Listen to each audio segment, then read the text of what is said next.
ایک مرتبہ ہم افریقہ کے جنگل میں سفر کر رہے تھے. ایک جگہ پر ہمیں ایک عجیب واقعہ سننے کو ملا. انگریز میاں بیوی تھے جو جنگل کے جانوروں کے اوپر ریسرچ کر رہے تھے اور شیر کے اوپر خاص طور پر وہ ریسرچ کر رہے تھے. تو وہ چاہتے تھے کہ ہمیں شیر کی زندگی کے مختلف پہلوؤں کا پتہ چلے. ان کو کہیں سے شیر کا ایک چھوٹا سا بچہ مل گیا.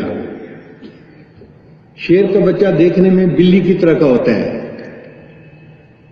انہوں نے اس کو خرید لیا اور گھر میں اس کو پالنا شروع کر دیا.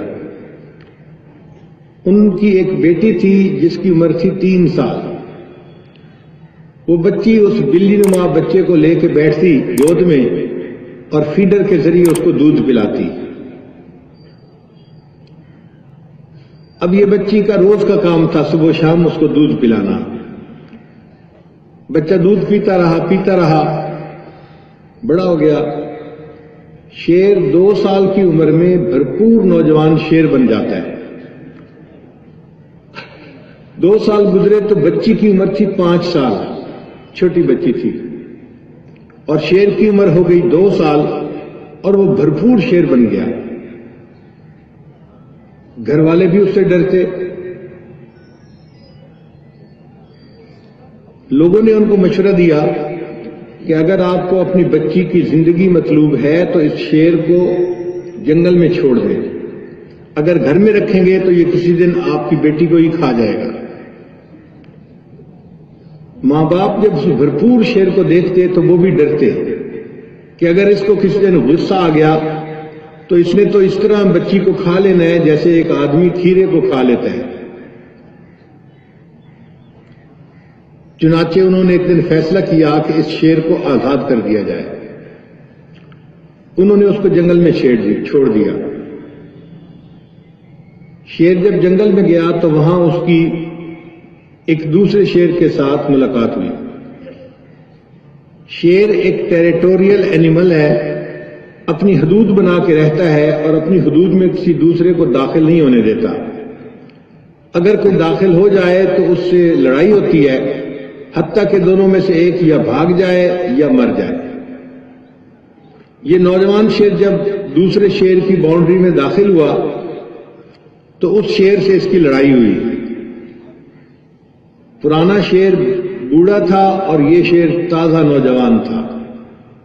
لڑائی میں اس نوجوان شیر نے بوڑھے شیر کو ہرا دیا اور وہ بھاگ گیا.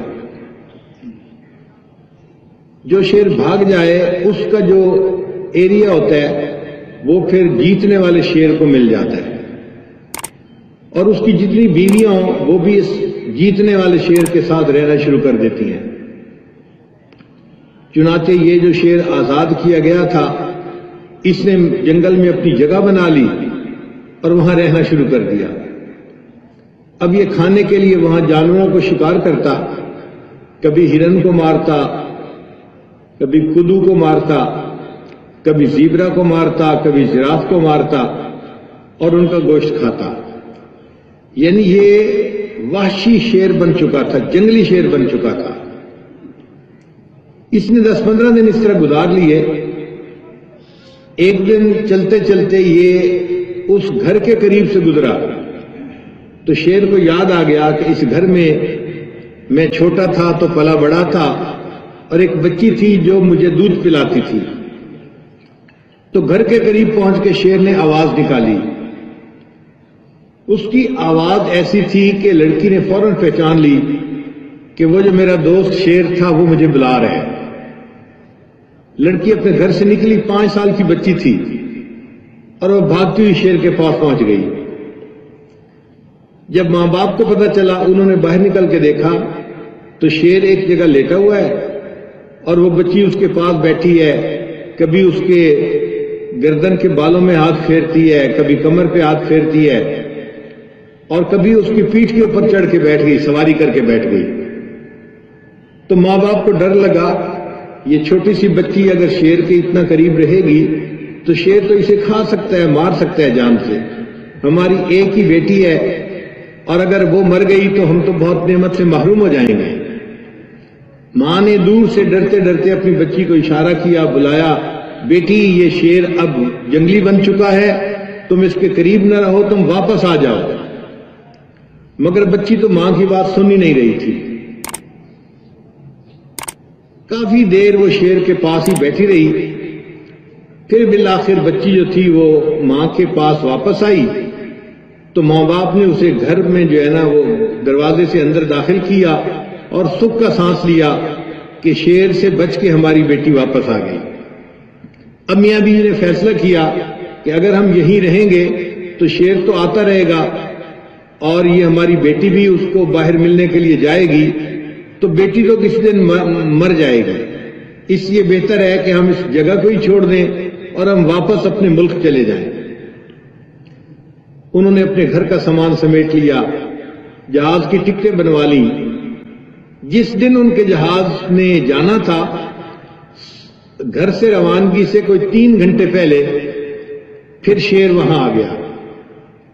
اس نے آواز نکالی اور بچی جو تھی وہ پھر گھر سے نکل کے شیر کے پاس پہنچ گئی۔ ماں نے بچی کو جب دیکھا کہ غائب ہے تو دیکھا کہاں ہے، پھر وہ باہر نکلی تو اس نے دیکھا کہ دور شیر بیٹھا ہوا ہے اور لڑکی اس کے قریب بیٹھی اس کے بالوں میں ہاتھ پھیر رہی ہے، کھیل رہی ہے اس کے ساتھ۔ اس نے آواز دی، بیٹی ہم نے ایئرپورٹ پہ جانا ہے، سامان تیار ہے، آپ آ جاؤ تاکہ ہم چلے جائیں۔ مگر وہ بچی تو بات ہی نہیں سن رہی تھی۔ اس دن معاملہ عجیب تھا، شیر اکیلا نہیں آیا تھا، اس کے ساتھ ایک شیرنی بھی آئی تھی، اس کی بیوی بھی آئی تھی۔ اب جب بچی شیر کے پاس بیٹھی ہوئی تھی تو یہ بات اس شیرنی کو بری لگ رہی تھی کہ میرے خاوند کے پاس یہ کیوں بیٹھی ہوئی ہے۔ اللہ کی شان دیکھیے کہ بچی اٹھ کے اپنے ماں کے پاس واپس آنے لگی تو جیسے ہی وہ شیر کے قریب سے چلی اور چاہتی تھی کہ واپس آئے تو شیرنی نے اس کے اوپر حملہ کر دیا۔ اب جب شیرنی نے اس بچی کے اوپر حملہ کیا تو شیر نے دور بیٹھے ہوئے زور سے چھلانگ لگائی اور ہوا کے اندر اس نے شیرنی کے ایک زور کا تھپڑ مارا۔ شیرنی کو جو تھپڑ پڑا تو وہ تو بھاگ گئی۔ شیر جو تھا وہ اس لڑکی کے پاس آیا اور کھڑے ہو کے اس نے اپنی دم ہلانی شروع کر دی۔ دم ہلانے کا مطلب یہ تھا کہ تم میری پیٹھ پہ سواری کر سکتی ہو۔ جب اس نے دم ہلائی تو لڑکی اس کے پیٹھ کے اوپر بیٹھ گئی اور شیر نے اس لڑکی کو پیٹھ پہ بٹھایا اور گھر کے دروازے کے اوپر لا کر اس کو چھوڑ دیا اور واپس جنگل میں چلا گیا۔ ماں باپ نے اپنی بیٹی کو لیا اور جہاز کے اوپر بیٹھ کے اپنے وطن واپس چلے گئے۔ آپ غور کیجئے کہ شیر ایک خونخوار جانور ہے، اگر ایک بچی اس کو دودھ پلاتی ہے وہ اس بچی کا بھی احسان مانتا ہے اور اس کے ساتھ بھی دوستی نبھاتا ہے۔ تو اگر جانوروں کے اندر بھی یہ اچھے احساسات اور جذبات ہوتے ہیں تو انسان تو پھر انسان ہے۔ ہمیں چاہیے کہ ہم اپنے رشتہ داروں کے ساتھ، اپنے دوستوں کے ساتھ، محلے والوں کے ساتھ، اپنے پڑوس والوں کے ساتھ اچھے معاملات کریں، اپنے شہر والوں کے ساتھ اچھے معاملات کریں۔ اهدنا الصراط المستقیم، ہم کو سیدھے رستے چلا